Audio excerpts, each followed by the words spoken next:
Hi, everyone. On this special live episode of Ethicast Reacts, we'll take a look at the recent changes the DOJ has announced to the scope of its Whistleblower Pilot Program. I'm your host, Bill Coffin, and here to help us make sense of these developments is Ethisphere Chief Strategy Officer, Erica Salmon Byrne. Erica, thank you for spending some time with us today.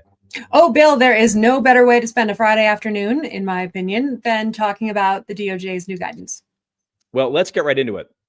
On Monday, May 12th, Matthew Galeotti, head of the U.S. Department of Justice's Criminal Division, delivered remarks at SIFMA's Anti-Money Laundering and Financial Crimes Conference. Now, SIFMA, of course, is the Securities Industry and Financial Markets Association. In his remarks, Galeotti announced substantial changes to the Criminal Division's Corporate Enforcement Policy, or CEP, around self-disclosures, corporate monitorships, and federal whistleblowing priorities. Under the new CEP, companies that voluntarily self-disclose to the criminal division, fully cooperate, timely and appropriately remediate, and have no aggravating circumstance will receive a declination, not just the presumption of one. That's a big change. Mm-hmm. Under this revised policy, companies with aggravating circumstances may still be eligible for a CEP declination based on the severity of those aggravating circumstances and the company's cooperation and remediation. Also, companies that self-disclose too slowly but in good faith are still eligible to receive a non-prosecution agreement with a term of fewer than 3 years, 75% reduction of the criminal fine, and no monitor. Meanwhile, Galeotti announced that, quote, the value monitors add is often outweighed by the costs they impose, so you can expect to see fewer of them going forward, end quote. This means that the criminal division will narrowly scope and tailor a monitor's mandate when a monitor is imposed. The criminal division will also impose a monitor fee cap, approve monitor budgets, and meet biannually with companies and their monitors.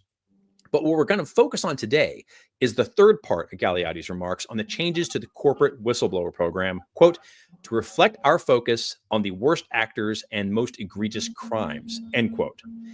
Now, when the DOJ issued its Corporate Whistleblower Awards pilot program on August 1st, 2024, it offered a financial reward for those who volunteer information pertaining to 4 types of white-collar crime.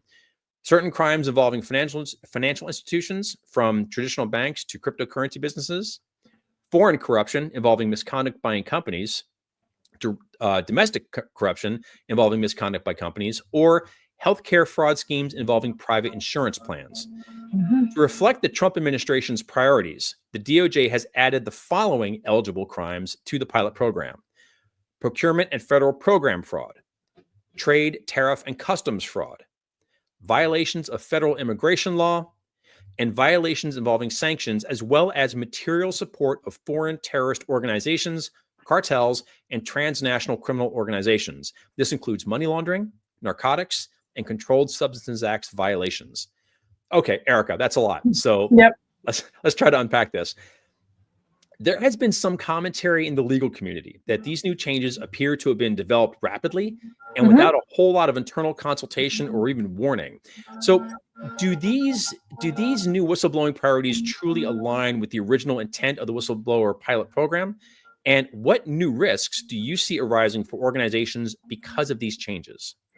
Yeah. So, Bill, there's been a lot written over the course of the last 4 days since these materials were released by a number of firms who've spent a lot of time doing very good analysis of the CEP piece of things in particular. So, for those of you who haven't had a chance to take in, for example, some of what we've seen from our partners over at Morrison Foerster, I definitely recommend taking a look, because there's some interesting analysis that's being done on the monitorship piece of it, as well as on the CEP piece. But I particularly wanted to talk about the whistleblowing program changes, because I think this is the place where, for the people that we work with most often, this is going to have the biggest impact. Because what the DOJ has done is they have expanded the things on which they will pay people if they bring them information that leads to a monetary recovery. So if you are an employee and you are aware of the fact that your employer is playing a little fast and loose with I-9 verifications, for example, instead of bringing those things to the attention of your compliance team or your HR team internally, there's now pressure to take that outside and be able to reap a financial benefit, which is the concern that everybody in the compliance team had when the DOJ announced the whistleblower program back in August. So this is not new. It's just an expanded sort of area of things for compliance officers to try to grapple with. I will also point out that the forum in which these changes were announced is a group of people who are gathered to talk about money laundering risk, right? This is a financial conference, not has historically been the DOJ's pattern under prior administrations, something like the American Bar Association event or one of the compliance conferences where some of these changes have historically been announced. So I think we're getting some signals from the Justice Department as to what it is that they care about, and they are accordingly aligning the mechanisms that they can edit most quickly with those priorities. So if you are a compliance officer or compliance professional that's listening into Bill and I talk, you want to think about the intersection that you might have with those areas that Bill outlined, and the partners that you might need to work with to make sure that you are engaging in the right kinds of activities across your organization to figure out what's going on with those priority areas. Because you have the CEP that is now saying, if you as a company voluntarily self-disclose, you don't get just the presumption of a declination, you're promised a declination, right? That's a step even further into like, hey, let's move these things along and resolve them quickly because you brought us the thing. But at the same time, you have this countervailing pressure, which is money being dangled in front of your employees, your suppliers, your customers, your third parties, your partners, to say like, hey, bring the wrongdoing to us and you can get paid. So you've got this kind of company piece of things of like, if something's gone wrong and we voluntarily self-disclose, we're going to get that presumption of a declination. And at the same time, you have the government saying, but wait, if you come to us first, you get paid in the event that we recover money from the company engaged in the misconduct. So the incentives are misaligned in that regard, at least from the company's perspective. And I would remind everybody listening that you can't voluntarily self-disclose what you don't know. So this is really an opportunity to take a step back and look at your program as it pertains to each one of those areas, Bill, that you mentioned. So immigration, I bet you for the vast majority of the companies that are listening into us right now, the compliance team is not responsible for the immigration compliance program, right? It's probably sitting in human resources. How well do you know your HR partners? Are you talking to them about where they might be seeing potential flags, either for themselves as a function, for the company itself, or with third parties, right? Often you can run into some of these immigration issues if you've got a supplier or a vendor or a partner that is, perhaps playing a little fast and loose in that regard. Tariff evasion, boy, right? Sanctions and tariffs were already something a lot of companies were trying to figure out what to do with. You're, walking past a conference room and you see that table and it's got like 17 coffee mugs on it, and you've got people who are standing around arguing about whether or not something is a mug or a cup. Now you've got potentially a Justice Department issue if you deliberately misclassify something. That is going to fall within this new whistleblower program, and could potentially expose your team to liability that you weren't really otherwise aware of. Material support for terrorists. So the department expanded the whistleblower program here. That includes the drug cartels and the gangs that have been designated by the Trump administration as foreign terrorist organizations. And so you now have criminal liability already under the FCA for materially supporting one of these organizations. And now you've also got the government saying to your employees, bring us information about this, and we'll give you a cut of whatever we recover from the company. So if you're a logistics company bringing goods back and forth across the board, the southern border, and you're not already really thinking seriously about your fentanyl exposure risk, then you need to start thinking about that. Looking at money laundering, the Wall Street Journal Bill this week had a very in-depth investigative reporting piece on the ways in which Chinese money laundering organizations, which were called out in the speech that announcing these changes, the ways in which those organizations are interfacing with some of the drug cartels. So if you are a bank or somebody else who is involved in the processing of funds, this is something you need to be thinking very seriously about. So this expansion of the whistleblower program, and by the way, not seeing removal of the priorities that it was originally created for, right? So they were added to, not switched out for. So you still have to worry about the things that it was originally created for. And I would remind everybody listening that in the first 60 days after the office was created, the DOJ saw over 300 tips. So people are using this program, right? People are using this program.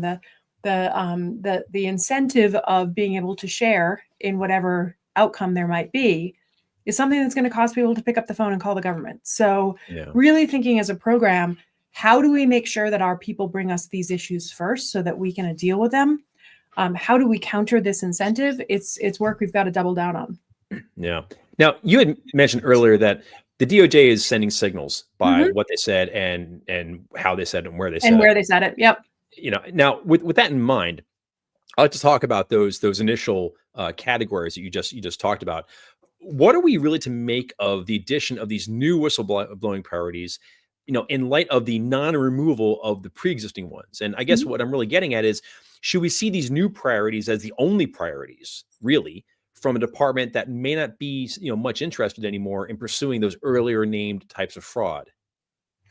Yeah, I don't think we should see them as replacements, Bill. I think you should see them as additions, and particularly those places where some of the new priorities interface with some of the existing categories that were in the original design of the program. So if you look at some of what was in that speech, you definitely see a desire on the part of the administration to use an America First perspective on prosecutions of organizations. So as a lot of people predicted, when the FCPA pause was announced earlier this year, a lot of foreign companies end up getting caught up in FCPA cases. And we definitely see, sort of that same vibe of, hey, we're going to use the tools that are available to us in situations where we feel like American competitiveness has been impacted. We saw that in the speech, and I think we will see that in the things that prosecutors decide to proceed with after the pause is lifted in August. So I definitely do think the some of what was in that pilot program, that list of 4 areas, is definitely something that will continue. And in fact, particularly on things like healthcare fraud, we are going to see more activity in that area. So if you are somebody who is kind of in that realm of possibility related to either procurement issues or some sort of potential False Claims Act around government fraud, there's no doubt that those will be things that will be in the Justice Department's bullseye based on what we saw come out. I would be curious to know, though, if we come back to this, say, like in a year's time, seeing if the number of whistleblower reports go down for in some of those earlier categories, given the expanded ease with which a company can earn a declination. That there's nothing to recapture then from the whistleblowing, because they're not going to, if they bring, I don't know. It just seems like there's a potential here for these things to kind of, you don't need to actually get rid of these priorities. You can just simply starve them of oxygen, and because there's not going to be as relevant anymore, given finite resources, given prosecutorial priorities. Right. But that's just me speculating. Who knows? Yeah. No, it will be interesting to see, Bill, and I think in fact we should plan on a year from now looking at what we saw in terms of trends from a prosecution's perspective, because you're quite right. I mean, if I come in and voluntarily self-disclose at the same time that somebody else has come in and talked about my issue, I'm going to have a pretty good argument that I voluntarily self-disclosed and therefore I should get the promised declination. And then there would not be any kind of recovery, presumably, to share. And maybe there's some disgorgement or something like that, but it certainly wouldn't be kind of some of the headline making dollar amounts that we've seen over the years from the SEC's whistleblower office that was set up after Dodd-Frank. Now, if we use that as an example, we have certainly seen fluctuations in the number of people who have utilized that particular reporting mechanism, and it has been influenced by whether or not there are headline grabbing dollar amounts to talk about in the first place. So, we have not yet seen a payout, at least not that I'm aware of, under the DOJ's program. And so, it'll be interesting to see kind of where we land when that first one comes in, if it is going to have the same impact on people's interest level in going to the government as we saw in the early days of the SEC's office. Yeah, I mean, what I keep thinking about is when when this program first got started, there's a lot of ink spilled on, the cruel reality that whistleblowers often suffer for speaking up, right? They've done For the sure. right thing and they suffer, professionally for it. And so the reward piece is in part to make sure these people are still made whole. For doing the right thing. It's not like this is a Mhm. way to easily enrich oneself. Usually, Right. your job is shot to pieces afterwards. Your Mhm. career may be shot to pieces afterwards. And so, And I would, I would hate. in some cases, your whole life is shot to pieces, right? I mean, and Right. you and I talked when Yeah. when we saw some very tragic passings Yeah. amongst individuals who had had the strength to speak up. Yeah. And I would hate to see the convergence of the ease with which declinations can be secured and the shift in priorities on the whistleblowing converge in a perverse way so that somebody they make that call, they stand up and they speak up, expecting they may have some sort of way to protect themselves and their family, Mhm. only to find out at the moment of truth that they have spoken up, nothing's going to come of it, and now they have nothing to protect themselves with going forward. And Yeah. it seems like there might be a non-zero chance of that happening now because of the way this has been structured. And this kind of gets back to the speed with which this is all crafted. I wonder if it was sufficiently pressure tested to make Mhm. sure that it doesn't accidentally create harm, because it's not meaning to create harm, obviously, but Obviously, right. a quickly crafted law can, as we all know. Yeah. Yeah, it'll be interesting to see, Bill, how they would treat a situation where a whistleblower has come in to talk to the government about a particular issue, and the company comes in relatively soon after that whistleblower. Yeah. At that point, is the knowledge already in the department? And this is a caveat in the language of the CEP, where the Yes. information is Yes. already sufficiently in the department's not possession, such that they would not get would not automatically get the presumption of the declination. Instead, Yeah. they'd go down the more traditional, non-prosecution agreement route that we've been familiar with over the years. Yeah. Yeah. Now, in his announcements, Galeotti made it clear that the prevailing view behind these CEP changes is that companies are being made to pay too much and too often for misconduct. He Hmm. also made it clear that E&C teams are the front line of defense against misconduct, which doesn't Yep. exactly undercut their mandate. So, when it comes to the ongoing conversation for support and resources of senior management, how would you recommend E&C leaders present the context of these changes to the CEP? Yep.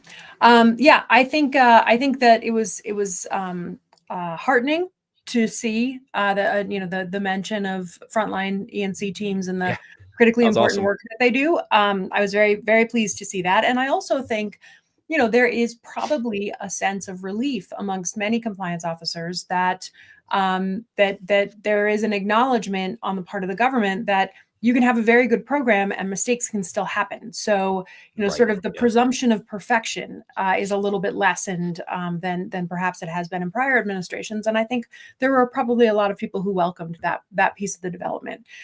I would absolutely take what the government has come out with and go to my senior leadership team and say, these are the government's priorities. These are the places where these priorities overlap with the business we are doing today.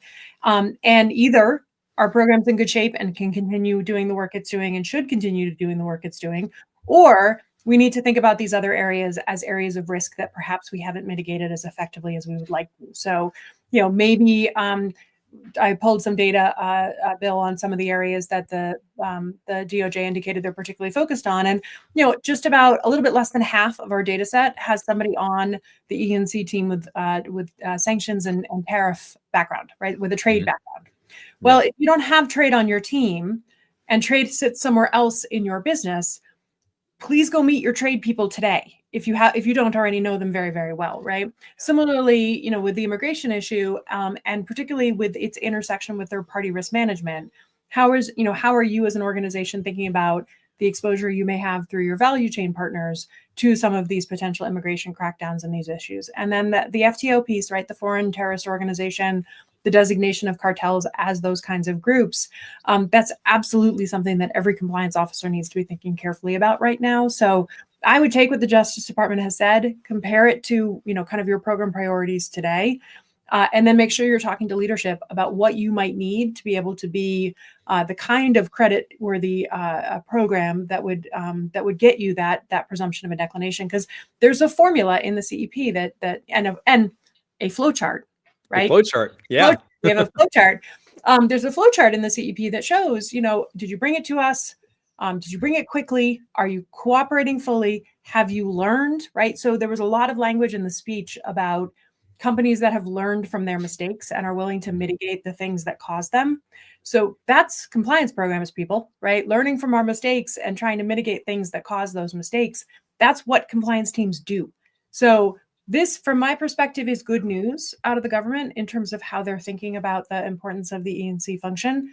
But it is definitely with a tweak that we have to put on the areas of focus and things that might not have previously shown up in your risk assessment. Mm-hmm. Well, Erica, whenever I get a message from you that's time for another Ethicast Reacts, I know we're in for a really exciting conversation, and this has been no different. So thank you so much for keeping your ear to the ground for us and lending your perspective to these substantial new developments. Absolutely, Bill. My pleasure, 100%. And, it is anytime we have this much change in the things that are coming at the companies that we partner with, it really is incumbent on you and I to give our perspective as quickly as we possibly can. So thanks as always for being my partner in Ethicast Reacts. I really appreciate it. Absolutely. Absolutely. And to everyone out there watching, to read Galiotti's remarks in full, which also provide links to the Criminal Division's White Collar Enforcement Plan, the revised Corporate Enforcement Policy, and the Criminal Division's Monitor Memo, visit www.justice.gov and search for Galiotti's SIFMA remarks from May 12th, or simply hit the link in this episode's show notes. The Ethisphere Resource Center has plenty of free resources on Speak Up programs and whistleblowing, including our 2024 Ethical Culture Report, Closing the Speak Up Gap, our summary of the September 2024 changes to the DOJ evaluation of corporate compliance programs, and our brand new 2025 E&C Program Trends and Employee Perceptions Report. Download your free copies of these reports and more at ethisphere.com/resources. I'm Bill Coffin, and this has been another special episode of Ethicast Reacts. Thanks for watching and helping us provide context around the biggest events in the E&C space as they happen. For additional episodes of Ethicast Reacts, as well as more than 200 Ethicast episodes covering every aspect of ethics and compliance, please visit the Ethisphere YouTube channel at youtube.com/Ethisphere. Also, if you could like and subscribe to the Ethicast on YouTube, Apple Podcasts, and Spotify, we'd sure appreciate it. Thanks for joining us. And until next time, remember, strong ethics is good business. Bye now. Bye, all.